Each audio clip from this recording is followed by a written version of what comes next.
Hello, amazing people. Welcome back to the Ryan Files. Today, I'm bringing you a guest whose life sounds like a cross between a Tom Clancy novel and the Book of Revelation. Stan Deyo isn't just a researcher. He's a man who's been inside black budget projects, recruited by the feds, chased by assassins, and offered the keys to Australia if only he would stay silent. He said no. In this episode, Stan Deyo shares his firsthand account of being pulled into a world most people only hear about in whispers. A world of covert operations, black projects, and hidden agendas. From a mysterious midnight helicopter drop that changed the course of his life, to assassins chasing him across the Australian desert. Stan's story is anything but ordinary.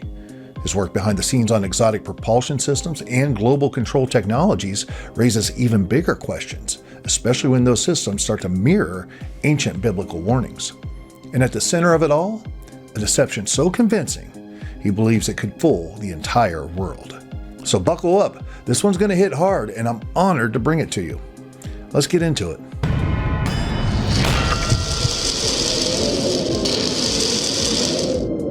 Ladies and gentlemen, thank you so much for joining me this week. Again, on the Ryan Files, we have a special guest, the one and only Stan Deyo. Thank you so much for joining me this week.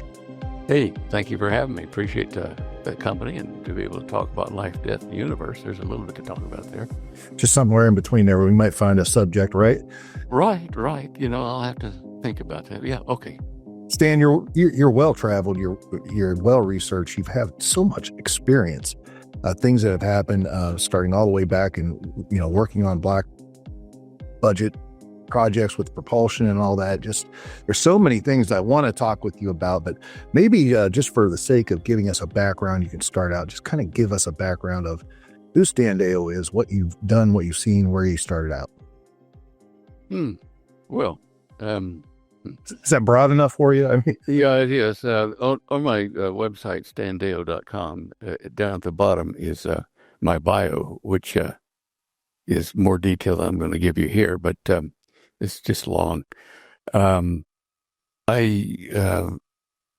was raised in Dallas, in Texas, and got appointed to the U.S. Air Force Academy Prep School and later to the U.S. Air Force Academy. And I left the academy proper before I graduated because I had an argument, as did a number of my fellow classmates, with the U.S. Air Force doing sneaky nighttime videos of our boodle room. And they caught one of our friends, a fellow cadet, had taken his, 20-cent candy bar out, and he didn't mark it up on the chart before he left to go back to bed at about 2 a.m. But he came back later and he did it. And so the Honor Code Committee makes decisions on whether they violated the Honor Code and need to be kicked out of the academy. Well, the regular Air Force says, oh, he's guilty. He left with it. It doesn't matter whether he came back and fixed it before payday. We want him out. And it so happened this fellow had black skin, dark skin. And we didn't think that was right in the Honor Code. And a lot of us, Honor Code reps, got together and said, we're not going to take our final exams unless you bring him back because you're doing the wrong thing. And they said, well, pack your bags, you're going home. Kick us all out. And then after that, I went to Dallas and I did my reserve time at a Strategic Air Command base at Carswell Air Force Base in Fort Worth. My time there was spent mainly on computing for the SAC bombers. And then at the same time, I was working, I trained at IBM in Dallas in systems operation, mainframe operation, several languages, about 4 languages, and became a computer geek for a while and worked in a number of service bureaus. And my final job there in that role was in a place in Dallas, a very large Galtex optical conglomerate. They had 100 sub-companies and amazing amount of control. But anyway, my office was up on the top floor on the executive row because my friend Earl McKinney that I worked with in the service bureau became a vice president of something. He said, you'll come up to my office and work here? I said, yeah, fine. So he gave me an office with a couch and swing blackboard and chairs and, a really nice carpeted room. And a few months after I'd been there, 2 gentlemen came in suits and shut the door behind them and came over to the desk and pulled out their FBI ID cards. And I said, oh, okay, how can I help you? And they said, well, we've already checked you out. Your security clearance was top secret, before. And you're in a position where we need a spy. And I didn't know at the time, but they had about 700 or 800 other people in the United States they were recruiting that way to do the bidding. And in my case, the company was having illegal communications with a foreign head of state. And so, okay, I was reporting on what I heard on that. And one morning, a helicopter landed in our parking lot, and I think it was 4 people got out. And I couldn't get their names from anybody. Everyone was tight-lipped about who these people were on our floor. So I got a hold of the telephone operator there in our company, and I said, look, who were they? She said, oh, can't tell. So I had 2 programmers and systems analysts working for me. They were all, like I did about life and the government things. And I said, guys, all right, I'm going to tell you something. I've been helping the feds here, and I need to break into that number 2 office there and look in the trash bucket to get the names of the guys in that helicopter. Oh, hey, sounds like a plan. So at midnight, we walked down the hall to it, and Zane picked the lock, and we went in. And I sat behind this really big, the vice president of all this desk, and he had a mirrored wall up the bar in front of it. And we looked around, didn't see any cameras or anything, so we started searching for the names. And I got down to the trash can here, and I found this wadded piece of paper and opened it up, and there it was, the 4 names. Murray Schottner and a few other people that you might know. Let's see.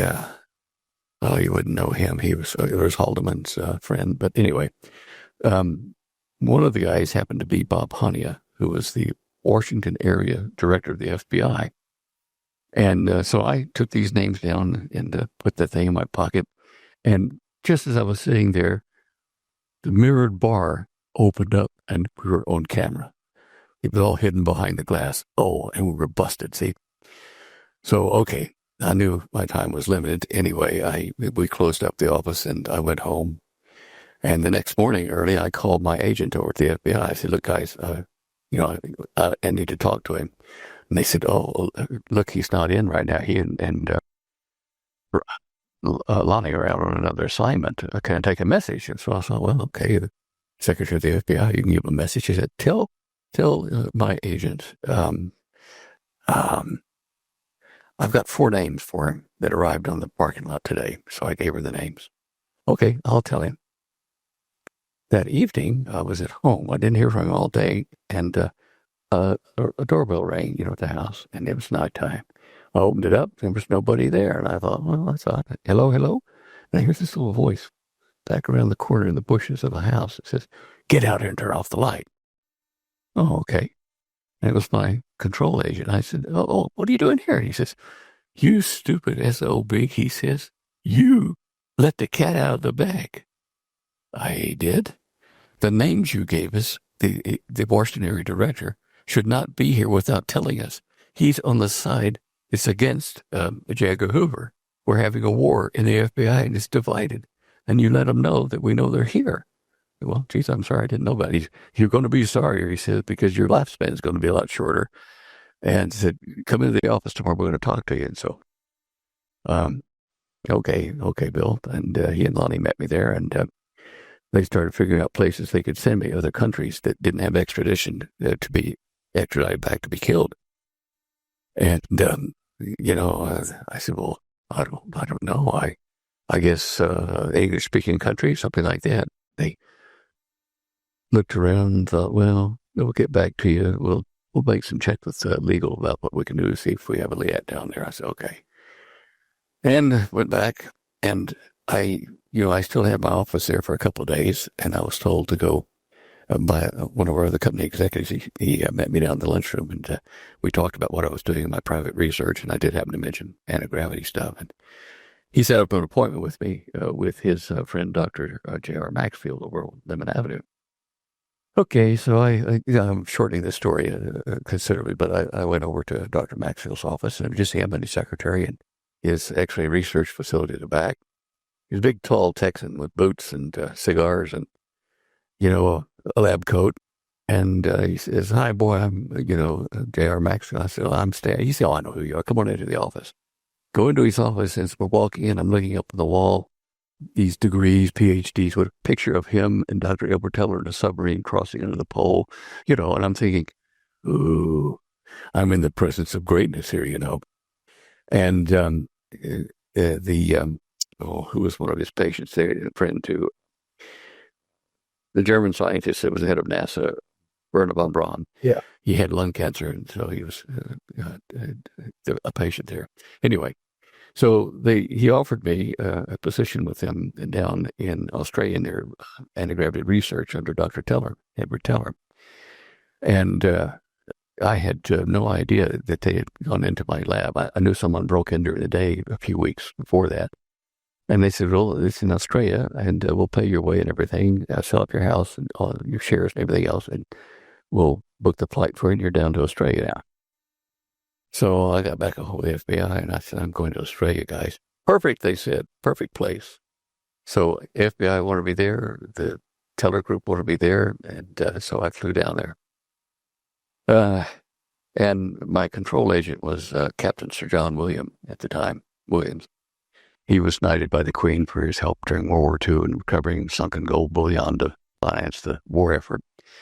He was a really interesting fellow, very tall, trim sailor type, the one you'd expect to be a captain with his captain's hat on and strolling down the deck of the ships. He was cool. Anyway,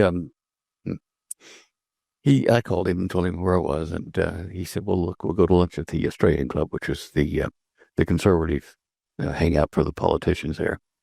And we went in, and he sat with me and with Jim something or other, an English professor from Tasmania, and just trying to remember the other guy's name. Anyway, he was a chancellor with the CSIRO scientific group there, and we were talking about normal things until the conversation went a bit stale for a while. And Sir John turned to Henry Somerset, who it was, Sir Henry Somerset. And he says, Henry, they're moving in on us. And so I waited to hear who they was. Nothing came. And I said, oh, excuse me, by they, here in a political economic thing, I thought, well, did you mean the European Economic Community is budding? Oh, no. Henry, we'll have to catch some fishing on the property this weekend, he says. Conversation down. I was supposed to know what they were talking about. Well, I found out later they were talking about the aliens that they were working with in one of the underground facilities were moving against the humans and kicking us out of our bases we'd give them. But it took me several years to find out that little tidbit of what he was talking about. Anyway, I wrote papers and stuff for him and passed a design for a plasmacraft that I've been working on to them. And they had a conference about what I didn't know because I had skipped a briefing in the States before it came down because at that time I wasn't sure who to trust. And so I had tickets for a particular weekend on a Sunday. I went a week ahead of time without telling anybody and didn't go to a briefing I was supposed to go to tell me about what they were talking about. So anyway, they weren't sure they could trust me now. And a messenger came from John's office and deposited all my paperwork and stuff and any contact I had with the group on my front porch in boxes. It says, we no longer know you. You're on your own.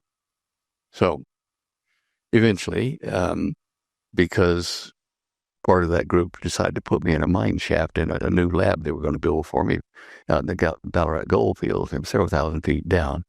And they were going to put me and my equipment down there to research a long-wave energy transfer. And I was to tell no one. And, my wife had already returned to the States with the children. And I thought, this is not good. They're going to bury me in that mine. And so I made plans to, I grew a beard out and long hair and a bandana around the hat. They had, and was going to go hippie and disappear, with the sunglasses so I wasn't recognized easy on the streets. And I did. I escaped one night at midnight with a couple hippie friends I made and went to Adelaide. And then we crossed the Great Nullarbor Desert. Oh, gee, that was interesting. Yeah, we were about to leave Adelaide, where we've been staying for a few weeks to prepare and get supplies to go across the desert. And as we were about to leave, this friend of these hippies said, look, come to our UFO meeting here in Adelaide tonight. So I came and sat down listening to all the, waffle they had about UFOs and propulsion. And then, unbeknownst to me, they pointed to me and said, would you like to make a speech here? Tell us about your research. And I said, okay. And I said, well, what I can tell you about is the work we were doing on the computers to make a global economic system with about 120 IBM computers back-to-back globally that we dump data from into Europe at the end of every day. And, we were designing a system where you could ID a bar graph inked into people's skin in their hand, or, because they hold their car keys there and the groceries here. And if they didn't have hands, well, they would have a head if they were alive. And so we would put a tattoo up there, just a barcode. And so we were kicking around ideas on how to get this global economic system, to be palatable. And then, I thanked him for the offer to speak and sat down, and some other business transpired, and we were about to leave. Everybody got up to leave, and there was this little old lady, short lady in a black dress, black hat, and she came over to me, young man, she says, I know you're leaving tonight. She says, I've marked something here in this little book for you to read when you get time. It's a little pocket Bible. I said, oh, thank you. Okay, right. And put it in the pocket, and off we went. And we've been out in the desert. We were on the road on the Nullarbor Plain it was a paved area. We were out in the dirt roads, sand roads. And, it was difficult driving at night. We drove mainly during the day, but sometimes in the early evening. But wombats dig holes or pits in the road, and you don't see the sand around them and stuff. If you hit it at 60 miles an hour, you break an axle. Yeah. So it kept us on our toes as we were, zooming through the desert. Well, anyway, after the first night, we camped closer to West Australia, and we had the fire going, and we were having some tea. And I noticed, miles away in the desert at night, you can see a car coming.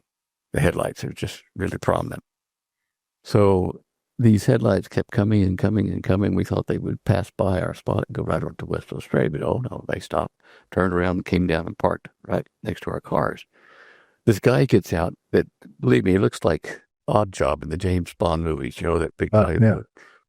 And I thought, wow, okay. He comes in, and there are four of us there by the campfire.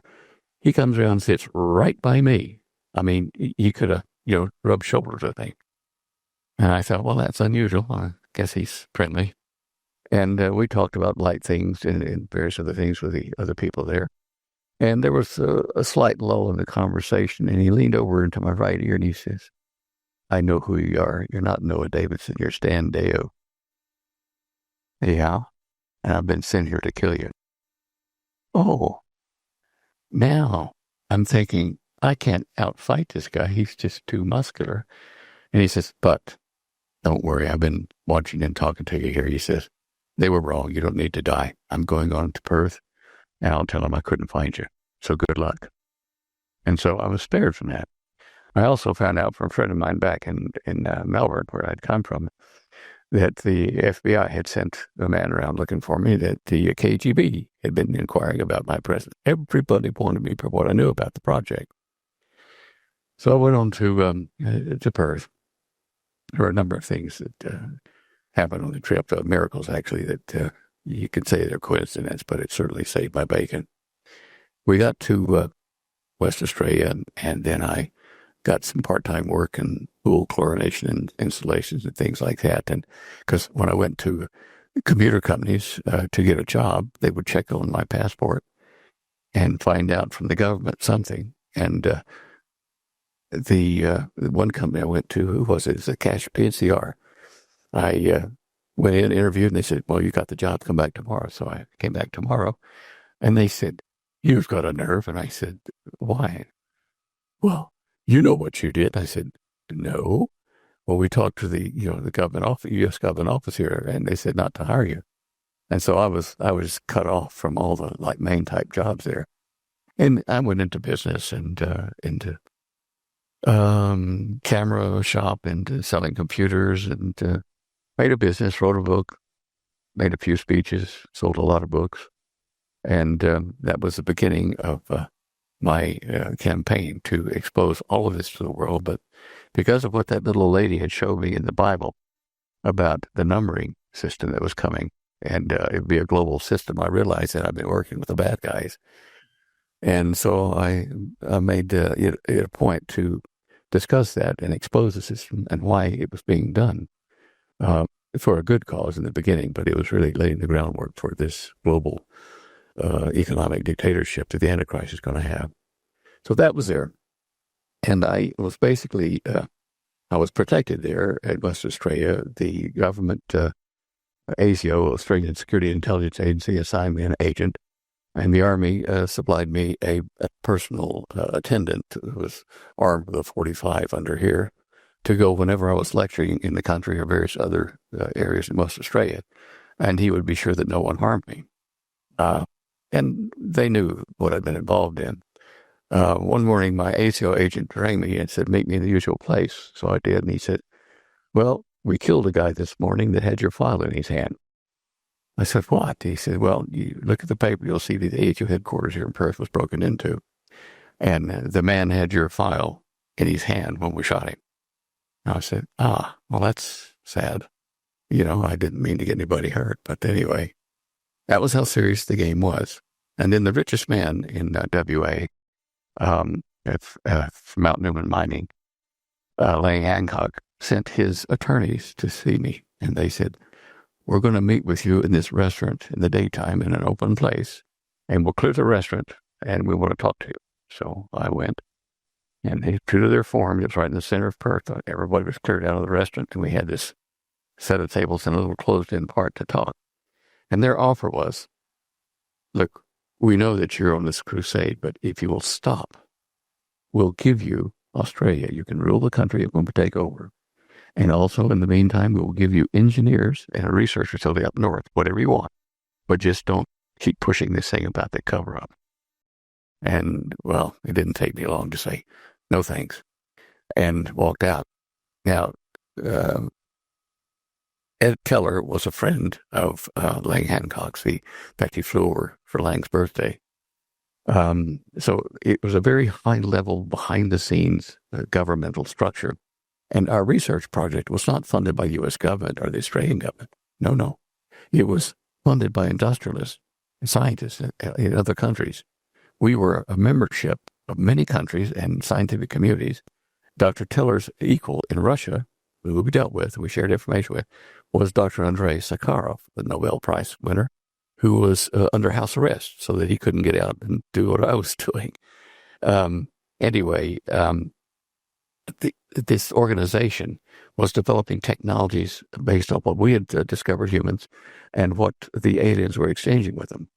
Now, the aliens they could come across a portal, in essence, from a parallel universe, but when they were locked in here, they couldn't bring all their technology with them.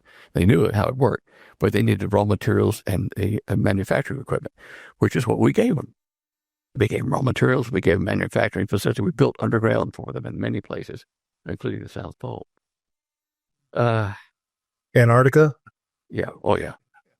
Yeah, that doesn't take a lot of explanation. Everybody knows about that. But anyway, I guess in the late 70s, 76 and onward, they started kicking us out of the bases. We had shooting wars down, or battles down in the underground bases. And that was what Sir John was referring was coming. They were moving in on us to kick us out of their bases because they were approaching the point where they had enough technology, had enough assemblies that they could then get their own materials. They had the number of craft that they had built, so they could go out and source everything without depending on humans, and we were no longer necessary. And they'd only given us enough technology that was, whet your appetite a bit, but they didn't give us all the good stuff. And we had been playing around with anti-gravity. I think, it was one of the space companies over in California. Lockheed, I think it was. Lockheed, yeah. They had made a first cause to prove anti-gravity was possible by putting a toroidal field around a metal disc. And so that was our humans' effort into getting this anti-gravity. In fact, you want to see an interesting story. There's a short story that I've talked about before that was written as fiction, but named all these aerospace companies and everything else in a project that was set up. It's called Noise Level. I think it was Clevenger, it was the guy that wrote it. But anyway, Noise Level was a short story telling about how the government, the DOD at the time, had set up, an actor to play the part of the home inventor, and they made a home movie of him at a football stadium, just him and the cameras and this guy. And he had a backpack on like this. He stands in front of the camera down there, and he says something in the camera, and then turns a couple of knobs on his chest here, He lifts up in the air, and then he turns some other knobs, and he flips sideways, and he zips around the field like that several times in the air with anti-gravity. No exhaust or anything. And as he's turning around to come back down, he bursts into flames, falls to the ground, and everything burns, melts, including him, apparently. And so the Defense Department showed this to a bunch of leading scientists, industrialists that they would need to develop this. They said, look, how did he do it? You've got to find out. We know where he lives. You can go and search his apartment and see what you can find out. So all these leading engineers from the aerospace companies go to that guy's house. He's got books on chemistry, physics, what do you call it? The New Age movement. I mean, religious things. He had everything, science, chemistry, and equipment. So how did he get anti-gravity, all that? So they scratched their heads and worked for weeks and weeks. And I think it was the Lockheed guys in the book. But anyway, one of the companies was out fishing, trying to figure out anti-gravity. He and his mate were fishing. He threw his line in the water and saw the cork bob, and he saw the ripples come out from the cork, and the ripples all went downstream with the stream. And he says, I've got it. And he went back, and he took a 30-foot aluminum disc, and he made it float. And in the book, they then had all the engineers come back in for a meeting to see what they discovered. And they are sitting there in the DOD office, and the door at the end of the table opens up, and who comes in but the young inventor? He wasn't dead. He was put there in that movie to remove the noise level from the scientists so they didn't say it can't be done. And that's noise level. And because I knew so many of these companies had been involved in it for real life, I mean, I have that in a Townsend Brown article that I almost managed to get a copy of before they put the clamp on it. And I put it in my books. So anyway, the anti-gravity thing is a complex issue. And these people, these beings, I think, the fair thing to say is they were fallen angels or cast outs from a parallel universe where the real God lives. And there's just so much evidence in the Sumerian culture and the South American culture about small portals where the beings would appear and stay at a level above the ground a bit, 2 or 3 levels up from the ground, and discharge their energy over a period of an hour or so, and come down to the next level, do it, and come out to the next level, because the energy density of atoms in the parallel universe where they came from was so great that if they touched a human, it would kill you. Now, this is in, Sumerian texts and things like that. And then when I realized that, I thought about Jesus in the garden. He's resurrected now, right? And he's standing in the garden, and Mary comes in and says, hey, she recognizes, he runs over to hug him. He says, oh, wait, don't touch me. Right. Because I have not yet ascended. And he didn't want to hurt her. Wow. He was going up. So, see, I mean, there's just so much to talk about. Anyway, so I was locked into Australia for 30 years. I couldn't come home. They took my passport and my citizenship away. I even still have the letter. And when my parents were ill and near death, I was trying to get a green card or something just to come home and visit. And I approached the State Department to what's called the Australian desk, what it was then, and said, look, can you guys give me a temporary pass, And the guy on the desk says, oh, we're not on computer with the records that old. I'll have to go through the files, the physical files, and see if I can find your stuff. Okay. I rang him back the next week, and he wasn't there. And I said, well, when will he be back? Oh, I think he may have retired. There's no one on the desk now. And, I started to smell a rat. And several months of this back and forth, and I just couldn't get anywhere. I called the Australian consulate in Melbourne. And I said, look, guys, I'd like to apply for a green card. Well, it's a long process. Are you a citizen? No. And I thought, I'm not getting anywhere with these people. So I went back home. And I thought, oh, yeah, I remember. I talked to a woman who had a meeting with Jim Schlesinger, Secretary of Defense, but he and Clinton were down here in Australia. And Schlesinger told this woman, she wanted to know about UFOs, the secret behind it. He says, I can't tell you that, but I'll tell you who can. Cosmic Conspiracy author Stan Deyo over there, contact him, he will help you. And so I thought, well, if he knew about the book, and they know about my book in the cabinet, well, if I called him and see if he can move heaven and earth. So I rang his office. He was, by that time, no longer Secretary of Defense. He was with Lehman Brothers. He was at lunch, so I told his secretary, just tell Jim that Stan Deyo needs a favor. That's all I said, and hung up. The next morning, I got a call from the Australian consulate in Melbourne. Oh, Mr. Deyo, what a terrible mistake. You'd never lost your citizenship. Did you have children while you were down there? Yes. Well, they're all now American citizens and all have passports, and welcome home. Now, isn't it amazing? It's who you know. Wow. So, I mean, you just laid out this incredible story that would make like an amazing spy novel and everything else. But Stan, so you are a bright individual. Okay. You can understand science, math, and all that stuff that a lot of people don't.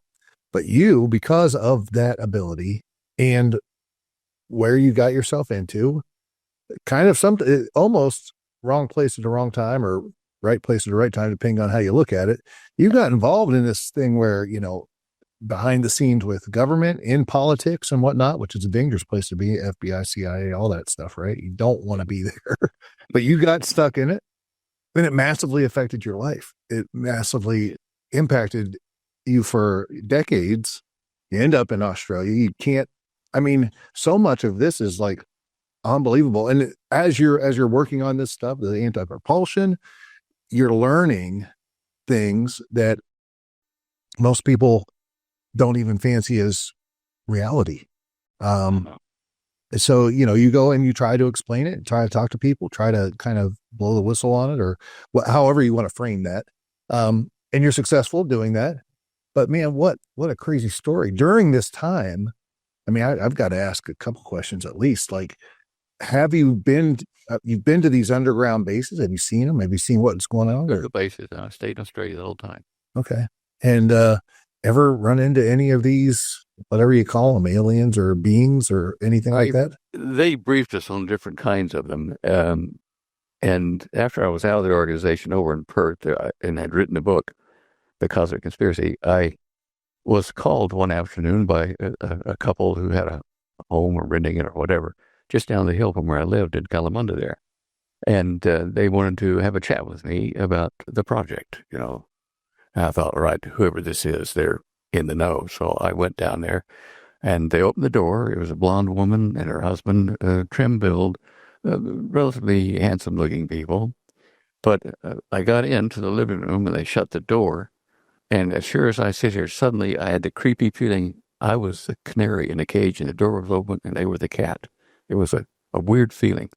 They were assigned to a project at the United Nations Scientific Group. And we discussed a number of things, but they were not like normal, relaxed people. They were like predators, is the best way I can describe it.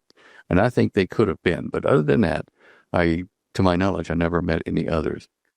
A thing happened to me in 1969 before I was even recruited to that project. Back in Dallas, I had a dream vision. I was quite ill with a bacteria I had contacted, and I was near death. And they were using acromycin-4, which was experimental at the time, at the hospital. And they dosed me up and sent me home, and with a bunch of pills. And that night, I heard so much that there wasn't a square inch of my body that wasn't just screaming pain. And I laid on my bed in my bedroom like this and put my arms out, trying to find a place that it didn't hurt so much, where the weight of my body wasn't causing pain. And in the end, it was like, like Jesus on the cross. It was arms like that, feet crossed, stretched out. And I thought, at least I can relax. And as I was laying there in this apartment complex, in my apartment at night, I noticed I was looking up at the ceiling, the normal white ceiling. The light was closing into a spot of light and darkness. And suddenly I was seeing darkness, nothing. And I heard the people outside in the swimming pool playing and laughing. And then I heard the volume going turned down slowly. And I couldn't hear and I couldn't see. And I thought, this is weird. I wasn't frightened. I just thought it was cool. And then I found myself bending over my body and looking at my navel. And there was like a faucet in the vision, dripping a drip of water in slow drip like this.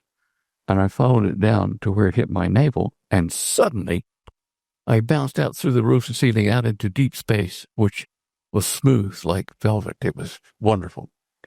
And anyway, I took a trip out there, and several things happened. But the last part of it, where I was talking to the voice behind me, and we were out in space, and I said, how does all this work? Big question, big answer. And he started explaining things to me, gravity, how you can propel with it, and how galaxies form, how atoms work, all that. And even a solution to a problem with Einstein's equations. And then something caught my right ear and jerked me back from there, spun me around back toward the earth. And I thought, I can't stop it. There's nothing to grab onto. So I'll get into the body, cut that cord that I can see down there, and just come back. When I hit the bed, I was half in the body and half out. I had a leg up on the ledge to that other reality. And I realized it was the phone right by my pillow there. It was ringing and ringing. That was what was pulling me back. So I moved this hand here that was down the body. It was like taking a 10-pound ham from the small end and trying to write your name or something. It was difficult because things had been asleep so long. And anyway, I threw the hand over there and it knocked the phone off, and the receiver fell right near my face. And my mother's voice came over, and she called me by name, and she says, "Are you okay?" And so I had to even make my vocal cords work. They were dry, and I said, well, yeah, why? And she says, your spirit just walked before me like your grandfather when he died. Are you sure you're okay? I'm fine. And so convinced her of that, and took his hand and hung up the phone. And in the process of that conversation, I let my left hand and my left leg slip off of that ledge, and I couldn't get back. Well, over the ensuing years, down into the project in Australia, at about 4:35, many mornings, I would have movies playing in my mind, waking me up of the data that they downloaded, because it was so much that I couldn't take it in at once, and it was piecemeal unloading into me. I know that sounds weird, but that's the way it happened. I do have a rather high IQ, but yeah, that helped. But all the stuff that I was seeing really took a lot of absorbing over weeks and months. And some of it while I was in the project, of course. Who do you think this entity was whispering in your ear? It was Jesus, I'm sure, because it was giving me the information. Oh, yeah, I did a life review of the whole thing about the people that I'd been mean to had been mean to me. And the sin was like dirt in my body. My body was like it was made of screen wire. And as I passed through that invisible fluid, it was washing out mud clouds, which were emotions like hate and greed. And, so I took all these back. I'd been raised in a Christian home, but really was, a young man intent on being a millionaire by the time he was 30, and it kind of strayed. But that helped me to come back, and being saved in the desert by several miracles that were just hard to explain. I had a little lady point that Bible to me. And I actually I sneaked into the Finance Company of Australia, which was the local base for that worldwide network. And they had no windows in the building except for at the top 6th floor, I think it was. They had awnings that were metal that could be closed in a time of attack. And they wouldn't let me up to the top floor to apply for a job, but they left me with the guard there at the elevator inside. And I noticed he was drawing a picture. He was a good artist. He was drawing a picture of what looked like a Nazi SS uniform. I said, "Oh, that's good. What's that?" He said, "Our new uniforms." Oh, I said, "Right." I said, "How come you've got all those metal things up on the 6th floor, it's shutters?" Well, we may have to spend 6 months or so here in the building, and we've got underground storage, beds, and food for 6 months in case we're attacked. And I said, who's going to attack a finance company? And he just smiled.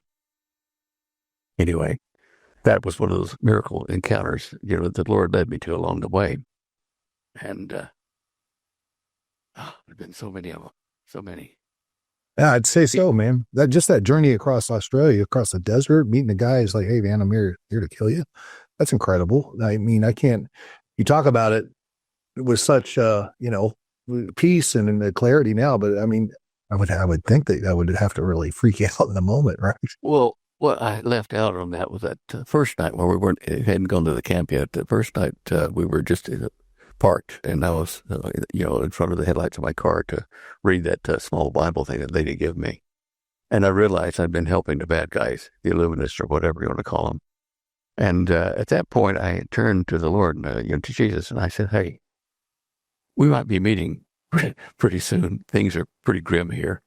I want to make contact with you and say that, I'm on your side, I'll need your help. And they went to bed in the car. And after that is when miracle after miracle happened all the way and continued in West Australia. Yeah. That's incredible. The reason I wrote the Cosmic Conspiracy book in WA in Perth is after we'd come out and been there and been kind of established and had work, all of us. I met a lady there, married her, we had children, but we were newlyweds. And I was out in the front yard in Dianella at my rented house, and I was watering and doing something. And I realized that I needed to get rid of some of this excess junk in the house now that I had her living with me. And they have what's called an armoire, which is a portable closet. It's just a nice wooden thing which you hang your clothes in. And so I had too many of them in the house, and the owner didn't want it. So I took it and put it in the end of my station wagon, drove off to the garbage tip to throw it away. Drove into the garbage tip, was in line to throw it, down. And there was a guy ahead of me and a guy behind me. And so I stepped out of the vehicle and opened up the boot, the trunk. And, the armoire was sticking out a bit like that. And I was about to pull it out, and the guy that was behind me says, oh, wait, are you throwing that away? I said, yeah. I said, do you want it? He said, oh, yeah, could I? I said, sure. I'll drive it to, your house or whatever. And while he was talking to me, the owners, like the licensed proprietors of the garbage dump, put a D9 dozer coming our way and said, wait, once it's in the garbage dump and touches the ground, it's ours. I said, it didn't touch the ground, fella, it's here. And they said, give it to us. And all the heavies in the garbage tip were coming at us. And the guy that was wanting it says, I'll handle this. And he reaches in his coat pocket, pulls out his police badge. He says, stop, get back. And so they had to back off. And he led me and an entourage of people in the cars who saw it all happen over to his home where I gave him the armoire. So he made tea for us and cookies and stuff. And we sat there and discussed a few things. And he asked me about the project, because I said I knew a little bit about it. And we talked about it and flying saucers and anti-gravity, and that was it. I went home. Well, a couple of days later, I'm out watering the lawn in that Dinella home, and this car drives up, just an average car, and a guy gets out, comes over, and he says, hi, I'm Hugh Kitson. I said, well, Stan, how can I help you? And he says, I'm a producer with a guy Baskin at Channel 9, and we're doing a documentary, a super good one on UFO and flying saucer, and we've got, many of the leading lights appearing in it, and we'd like to have you come in and give an interview to be in the show. And I said, well, okay. It was Steven Spielberg. They'd already done him, and who was the astronomer guy? Anyway, all the notables. Carl, are you talking like Carl Sagan? No, Alan Hynek. Alan Hynek, okay. So I was being interviewed with and put into a documentary with a lot of the notables. So they decided to film me in a home that they had set up in the neighborhood there, and you put the lights in. And I gave about a 25, 30-minute dissertation and answered questions, and then went home. So they put it all together. A few weeks later, it was time to air it.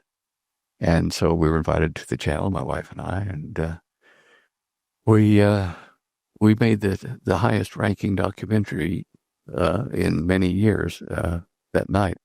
And then that went on to 3 other filming documentaries on this that were filmed in West Australia. And I was then approached by a group to write my book over in Melbourne. And it became so hard that they burned out 3 writers. Said it's too difficult to write. And so I took the rights back and wrote the book. And that's how the Cosmic Conspiracy and this long journey thereafter occurred. A coincidence? A miracle? You see what I'm saying? Yeah, absolutely. I mean, it's kind of evident, right? And man, what a life! What a life! So here you are, all this time later, and you obviously have your grounding in the belief and experience and whatnot that yes, these entities are real. And I'm assuming it sounds like you're not saying that they're interplanetary. You're saying they're interdimensional.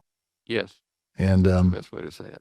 And then these craft, you're also saying that it sounds like, they couldn't bring the technology through the portal or whatnot, but they found a way to source it here, make it here. And we got some of the stuff along the way, not all of it. And now they can, Pieces.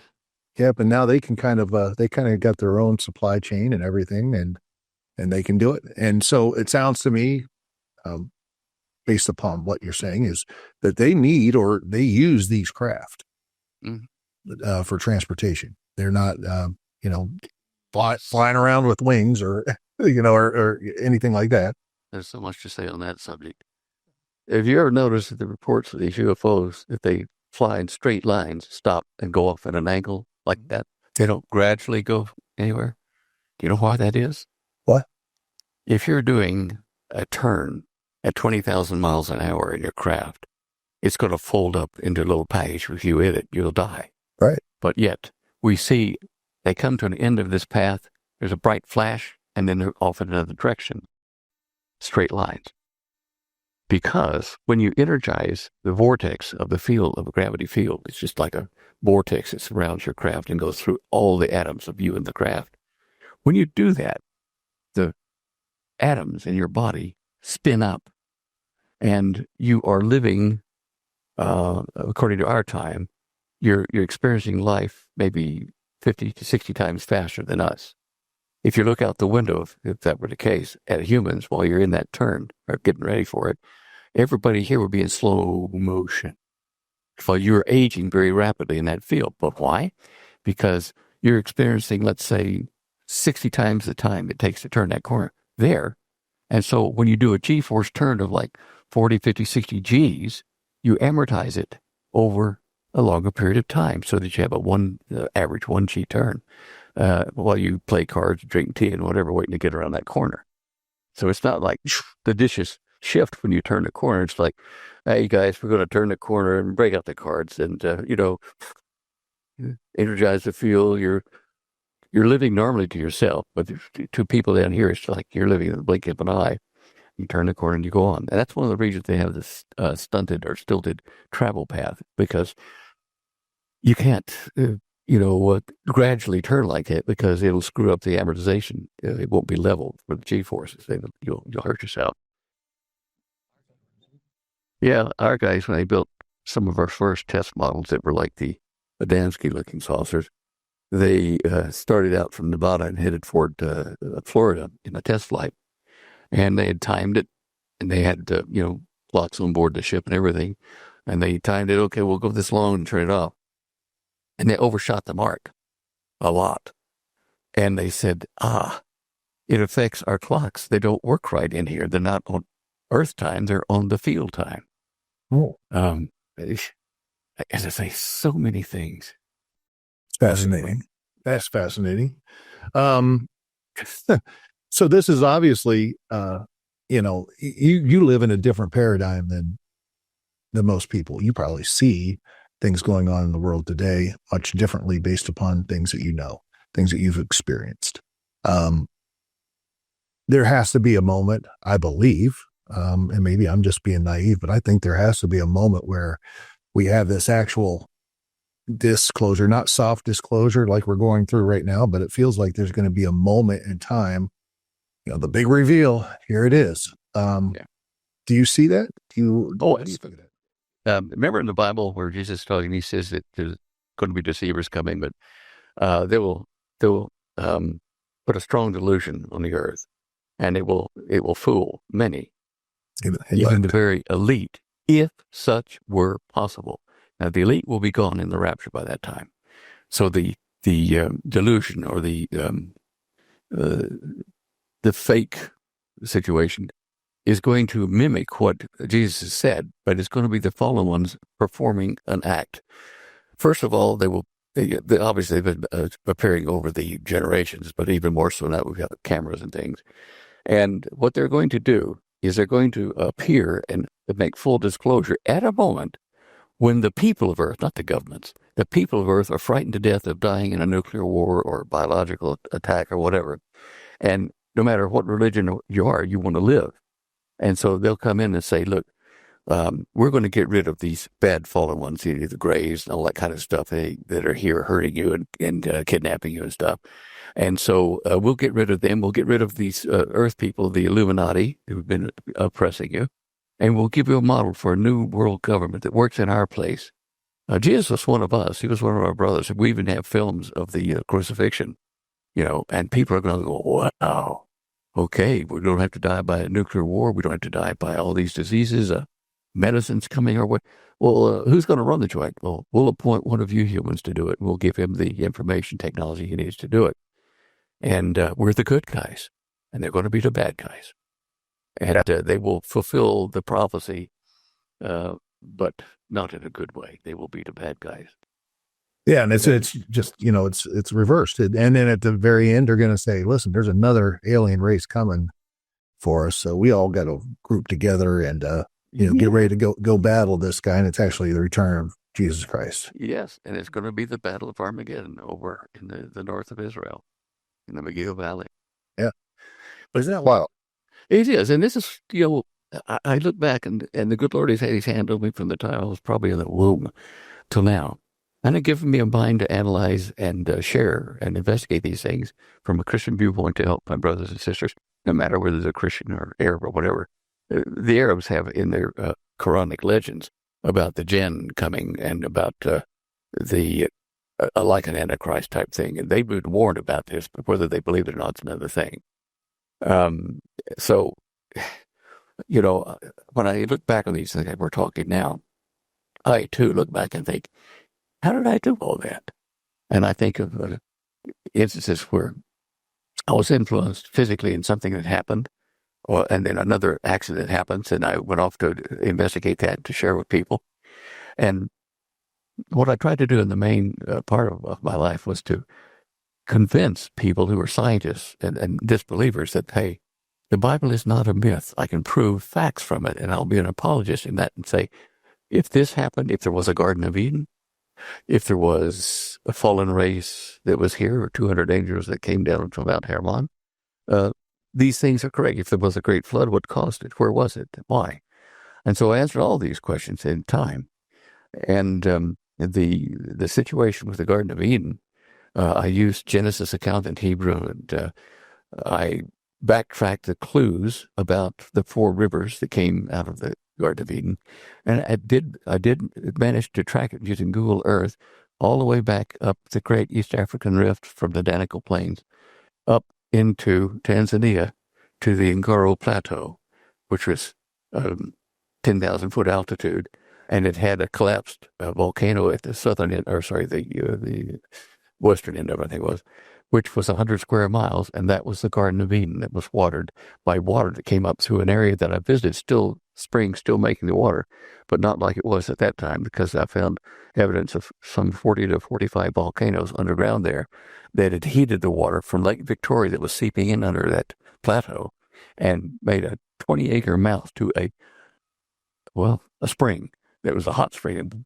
blew up like that and over the edge of that 10,000 foot altitude and down and became the Great East African Rift and split Pangea, with river lines and stuff. So that's where the break would occur when the great asteroid hit that caused the flood. Anyway, so I was able to go there, video it, talk to the native tribes and see how they pictured it, and they considered it was where God created man, and then left and went back up into the sky. And about 55 generations of the Toga chiefs are buried there in the southern end of the garden, and their graves, many of them have a fig tree growing on it. And there was one place in that whole 100 square miles in the middle of the garden, of that area, that was raised up maybe 20, 30 feet. And it was a flat top hill. It had a spring that came up in the middle and ran down and carved a groove down to the floor. And there were two spots on either side of that spring. It was called Engatati Hill. And I'm sure that's where the two trees that Adam and Eve, went and ate. And I noticed around the outside of this whole Engatati Hill, at one layer of the geology, fig trees were growing out to this day, enough to make clothing of fig leaves. Remember how Eve did that? Yeah. So, okay, that's fascinating. Oh, Stan, you're rocking my world here. okay. I see we're running time short anyway, but what else? What else have you, you use Google Earth as a tool, and I love it. I think that's amazing. But what else have you used Google Earth to kind of reveal? When I followed the migration chain of the Adamic man down the Great East African Rift, they went into Arabia across the Gulf of the Gulf of Eden, and the Arabs have legends about where Eve is buried on the west coast of Saudi Arabia, whatever. And I thought, when I found the Garden of Eden, I wonder if I could find Atlantis. I wonder if that was Atlantis, because they were crossbreeding with humans. And then I started studying. It took me several years, and learning some of the ancient Greek, classical Greek, and reading the translations by 3 or 4 different professional scholars in that area about what Atlantis looked like, where it was, how big it was, what the signs of it were, and why they were destroyed by something that shook the whole Atlantis into an earthquake. And then rain came, hot water came from underneath the crust of the earth, the fountains of the deep were broken up. What would have caused that? So I looked at first the coastline length of Saudi Arabia at that time, and then I looked at the coastline length of Libya at that time, coastline length of Asia Minor. Now, why did I use coastlines? The Greeks didn't have satellites or aircraft to go and make overhead views of the areas of countries. And I thought, well, even if they figured out a way to measure the area of ancient Libya and Asia Minor and Saudi Arabia, I'll try that. So I did an experiment, and I got all the areas of the modern-day occupants of the Arabian Peninsula and of ancient Libya, and they came to within like 20,000 square miles of being exact, those two things. And the length of the shorelines came to be within exact, tolerances to the shoreline of Saudi Arabia. So then I started to look into Saudi Arabia with Google Earth, looking for other things like the Atlanteans were said to have carved parallel grooves from up in the mountains down to the fertile plain, close to where Poseidon's castle or palace was, and they could float logs from the forest down these grooves, and the grooves were this far apart. They were, that tall, that deep, and they had to have trees. So I found the grooves at Google Earth. It is utterly amazing. I don't know how much time you've got left here, but go ahead and say it. Yeah, I'd love to hear it. I'm going to pull up Google Earth in a minute and just show you. I mean, these things are incredible. I found the grooves all the way down, cut, all the way down to the fertile plain and back out. I found a ditch that they dug that was like, miles? It's like 128,000 feet, something like that. It was 2,000 stadia. It was part of this rectangular fertile plain that they grew crops in and raised animals and things. And I found a ditch, part of a ditch. They said they put it there where the fertile plain was out of true. It wasn't perfect rectangular. They cut this ditch to make it that way. It's 100 to 200 feet deep, and I found that. And I've measured it with Google Earth, the depth thing you do with the lines. Yeah. Sure enough, there was the trench dug where they said it would be. But it was stretched. I don't know, why is it stretched? All the Well, the Mediterranean end of the Saudi Peninsula was tilted up 1,650 feet. You could see it on the watermarks on the mountains in Turkey there. And the bottom end was dropped off because of something. And it was the asteroid that came in, hit in the Indian Ocean, and it broke, Pangea, the original kind of masses of Earth in one landmass. It broke where the great rivers had separated it a bit, and it threw wash back over onto Saudi Arabia, onto the end that sank. And after I made all this public, an oil geologist contacted me from the middle of the Mongolia desert, and he said, you found the asteroid we've been looking for. He said, in Oman, this southeast tip of the Arabian Peninsula, 2 miles thick of seabed was deposited on it and washed off onto the shore. What caused 2 miles of the seabed to fall on it? Well, it's the backwash. And so then I contacted a company in California, the Scripps Institute, and see if they had any updated bathymetry of the ocean bed. They did, and they hadn't given it to Google Earth yet, so they gave me it to test. And with that, I was able to see that India, I'll show you this in a minute, but on the east coast of India, there is a portion of a crater, of an impact crater inland. And so using the bathymetry from Scripps, I zoomed down and I found out there was that's where the asteroid hit, and it's a little elliptical hole that is left in it. And I thought, why would it make an elliptical hole? It hit at an angle. So I calculated back from that ellipse. The asteroid came in at 34 degrees to the surface and hit like that. And when it did, it pushed India, and you can see this by the mud map, the seabed. You can see India used to be all the way down here. It's been shoved up into China, and that's why the Himalayas have seabed fossils in them, because they were at this level before the asteroid hit, shoved it up, and it was just the crust of the Earth, not the whole planet that's going to be changed by this, because that impact, not only did it boil the seas a huge amount up into the stratosphere and make clouds for the first time, it also tilted, moved the crust of the Earth. It's on the bearings of a kind of chalk-like rock, and it shifted. And I found out, well, if it shifted, then the sun would rise at every place. Surprise, surprise. Egyptians, Chinese, twice has the sun raised, come in the west instead of the east. And that's when the crust was shifted. Not the whole planet, just the crust. And a few years after that, the crust would catch up with the core spinning in its normal place and would then resume the normal east-west relationship. So it solved that mystery, because a lot of the students of this Atlantis, fable said that the pillars of Hercules were to the west of Greece. West meaning our normal west, right? The Egyptian records that Solon gave to Plato, the Egyptian records said that it had risen the sun had risen in the east. Okay, then if it was in the east, and the records of Atlantis were written in that time, then west was really east of Greece today.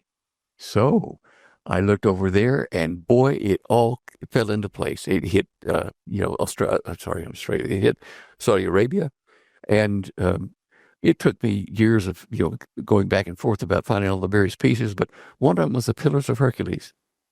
Those are the anti-Lebanon mountains that run down the coast of the Levant, and in the middle was where a lot of the hybrid beings that the Greeks worshipped as demigods. Hercules was born and raised in that area. And that's why the Decapolis cities the Greeks built in that area was to honor their gods, because that's where they came from. And that was, from the crossbreeding that was done in Poseidon's time on Atlantis. The flood was supposed to kill everybody, everything, all animals. But it didn't. Otherwise, why would God send Joshua and his troops into the promised land and kill certain villages that were giants, corrupt DNA? I asked one of the rabbis I studied with, I said, well, how do you explain those giants appearing on the other side of the flood? Well, it's a consensus that Og, the king of Bashan, a giant, hung on to the ark, and Noah fed him for a year. I said, you've got to be kidding. That's the best.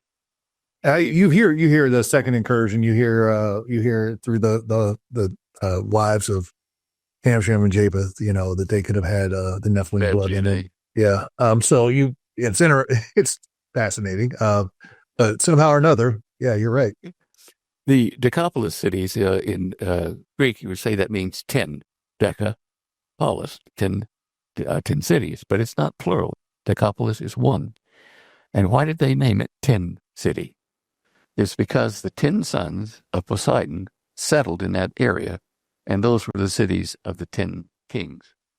Yeah. And those were all Nephilim. Nephilim. Oh, well, or crossbred because he married an earth woman, so they were crossbred. But now, Damam Island, I wanted to find Poseidon's palace, and I got a hold of a 3D image taken by an astronaut. In fact, I talked to the astronaut about the photograph, and I was looking for raised areas that could be a dome to be the palace under the mud, and stuff.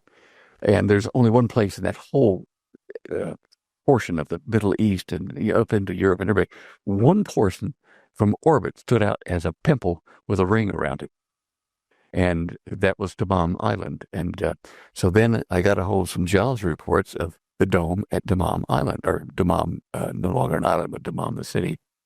And underneath that dome, it's the only place in the Middle East, anywhere that we know, there were two water sources, artesian water, that came up. One was cold and one was hot.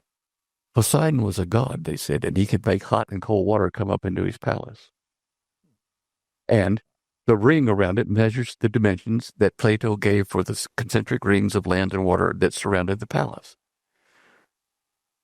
Once I had that, then there were many other things to find. And last week, in fact, I was looking, someone sent me a link to Saudi Arabia on Google Earth in a place I hadn't looked because it's a big place. And I went down into the high-res maps down underneath what you see as sand dunes and looked at the floor. And I found these things that were property allotments. They were property lines that were 13 feet wide and square. Plato called them a different dimension, but they were about 406 feet on a side. These were given to the soldiers of Atlantis as their property because they were being a soldier. There were 60,000 of them.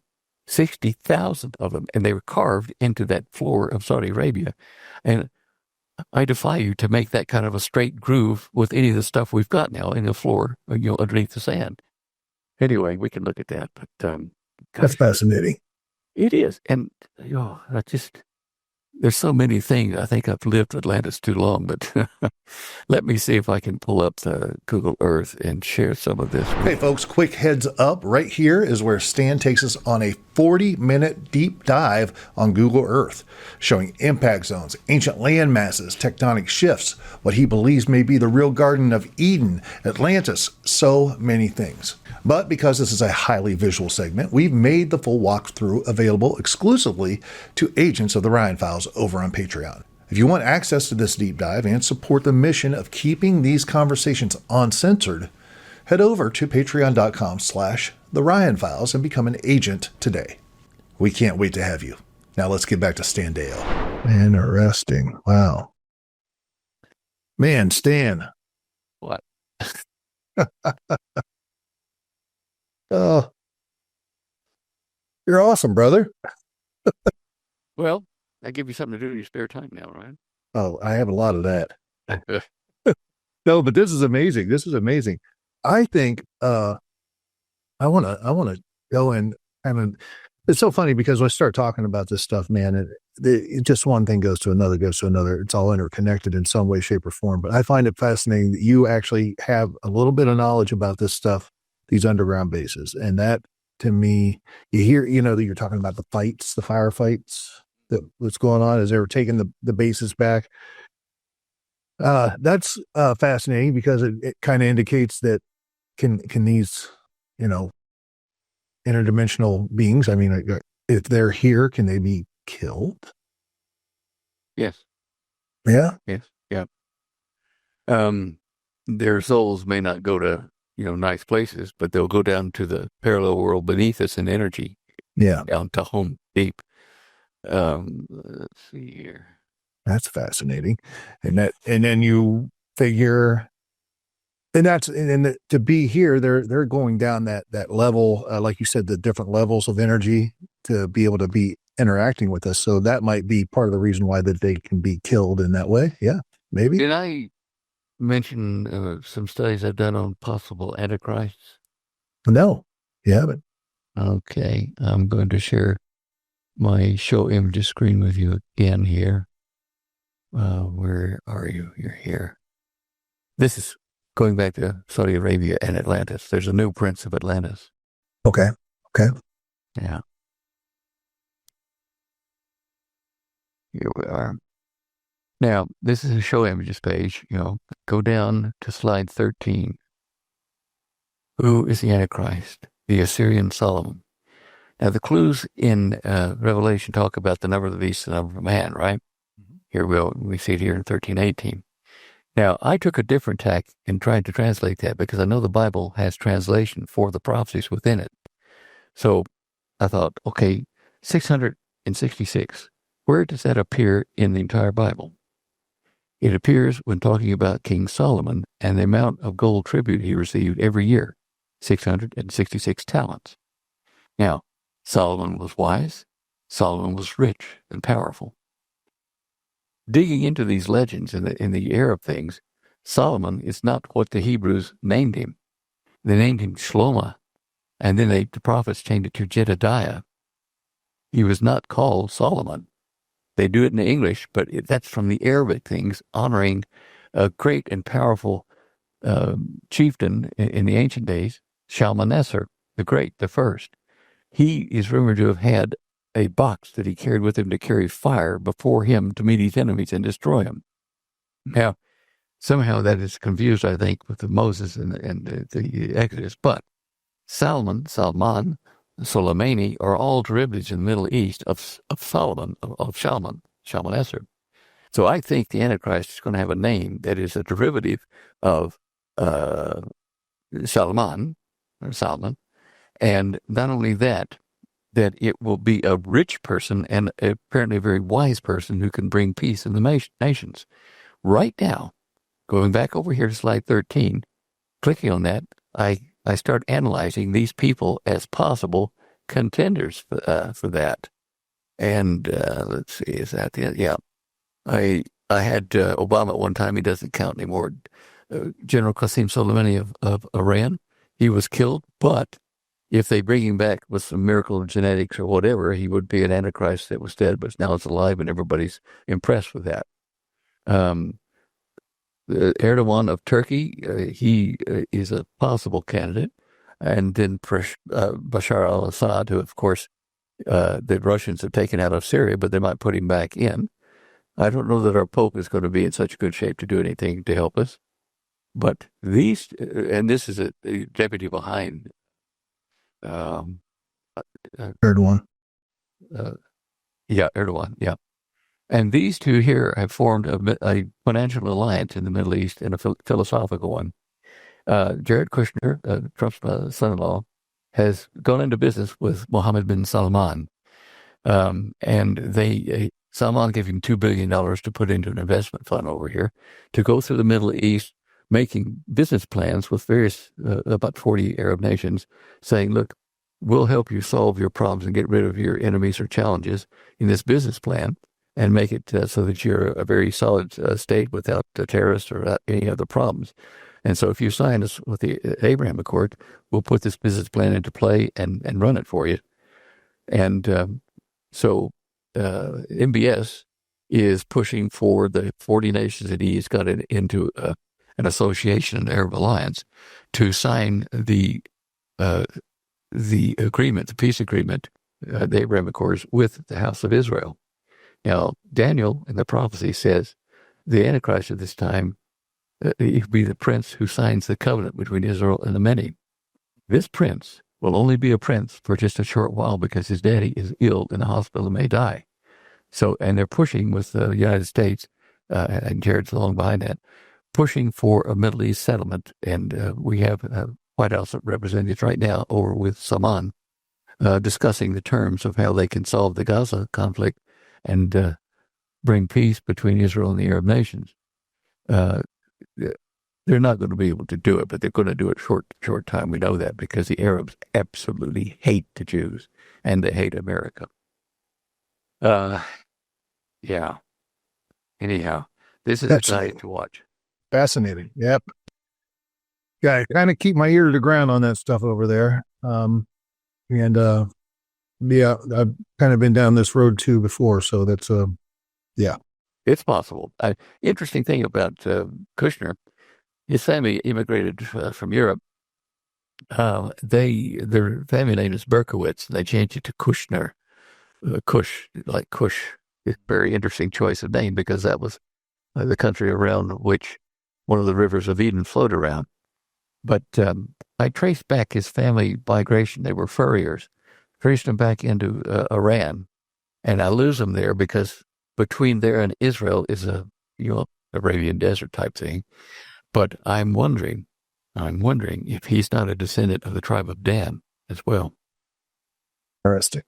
This guy over here, one of his citizens in Saudi Arabia about 10 years ago, wrote a book saying that the Salman bloodline is Jewish because a merchant came into Saudi Arabia from Basra, and he was a Jewish merchant, changed his name so that he was Salman. And so he could possibly be a descendant of a tribe of Dan who came in to run Saudi Arabia. Isn't that incredible? Isn't it amazing what you can find when you just dig? Yeah, yeah. And you've done it, brother. You've done So that was my job. I'm just about finished as soon as I finish this update on Atlantis. And once we prove that, then he's going to come to a very strong power position, Mohammed bin Salman. He's got a lot of investment in blockchain companies, in banks, world banking, and he's consolidating his power all over the place. So when you look at $1 trillion that he's controlling through the Saudi investment fund and various other places, people are just lining up behind him to throw money into this project. He knows about how to make numbering systems, for people. They're now importing a lot of technology to make videos, and he's got investments, I'm pretty sure, in artificial intelligence computers. There are about 4 or 5 of them we know about. And in Revelation, where it says they're going to make an image of the beast that can speak, okay? Real-time AI can make you a beautiful video of a person that's not even there, and an actor behind stage with little painted things on his hands and body will do all the motions and lip talk and whatever, and you'll think that that's the guy. And they might recreate somebody like Soleimani, but I think Mohammed bin Salman is a more likely candidate because of his politics and his money at the moment. fascinating. Fascinating. Brother, I appreciate you, man. Thank you so much. I want to dive in a little. I'm going to get on your site. I didn't go to that. I mean, I'm just kind of going through other links, but that's the one I should have went to, I guess. Maybe, maybe down the road, have you back and dive deeper. But here's the thing. When you get this updated version of Atlantis done and out there, man, come on, we'll promote it and get it. Well, it'll be part of my book club. Yeah, I think I'll make it a downloadable ebook or PDF like that, because to print these things in color is just going to cost too much. So I'll do it in a PDF where I can put videos and I can put stills. It'll be a super book. Awesome, man. Yeah, and like I said, we'll have it. It'll be our first ebook in the book club, the deep dive book club here at the Ryan Files, because being a geek is good. Thank you. Oh, and if anybody's, wanting to get prepared for problems that are going to happen here, like a civil war, you're going to need to prepare. I don't know how, let me expand it a bit so you can see that. Holly's got an excellent book. We're selling lots of them. Dare to Prepare. 632 pages on everything known to man, nuclear war, surviving, and all kinds of stuff. And of course, Cosmic Conspiracy, Stanley's book, and her other book on prophetic perils, end time events revealed, which covers the nations that are going to be involved in the wars in the Middle East. And that's coming soon, too. That's coming soon. Awesome, man. Yeah, we talk a lot about the Dare to Prepare and prepping and whatnot. We number of people who come on the program are into it, so we definitely talk about it, back it up. And I mean, you see things, even just little. I say little. I know it was massive, but the things that happen, with Helene and the Eastern Tennessee, Western Carolinas, and just if you're not prepared, man, if you don't have that I know. Since- And they were left to their own devices over there. We had a spring on our overhead door break in the garage last week. Bang. Okay. And I went out there and I thought, well, I'll lift it up and the door up and get it out of the way. Oh, no. It weighs 400 and something pounds. And so I thought to myself, if I don't have a repair guy to repair the spring, I've got 3 overhead doors to our various places, I'm in trouble. And so I asked the technician today when he was replacing it, I said, how can I open this door if I don't have any power or springs? And he said, well, get a follow me, a tool that you hook here. It's got a line in it, you get it at Lowe's, and you crank it up. You have one on the door and one on a hinge, and you can crank the door open by hand, which is handy to know if you are caught in a crisis like that during the crunch coming. And I think we're going to see a civil war, a shooting civil war. Wow. Well, we live in some weird times, brother. Crazy times. Hey, thank you so much for joining me. I'll get back to you, man. I appreciate you so much. Ladies and gentlemen, the one and only Stan Deyo. Thank you, brother. Thank you.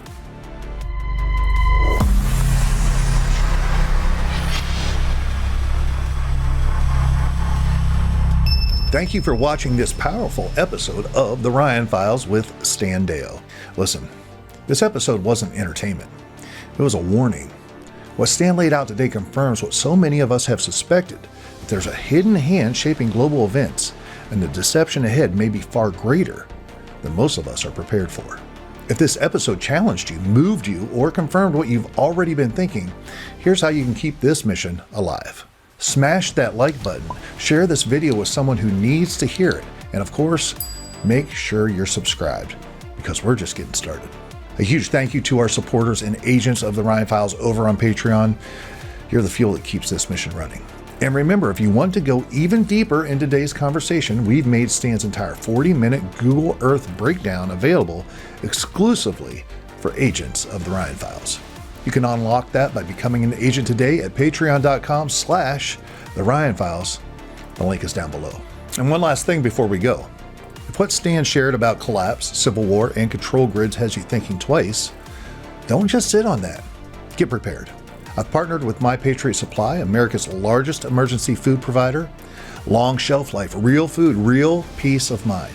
The time to act is before the shelves are empty. You'll find that link in the description below as well. You folks are awesome. Be amazing, be positive, and stay curious out there, my friends. And I'll see you right here next week on The Ryan Files. Are you not curious? Preparing to transfer the Ryan Files. Now.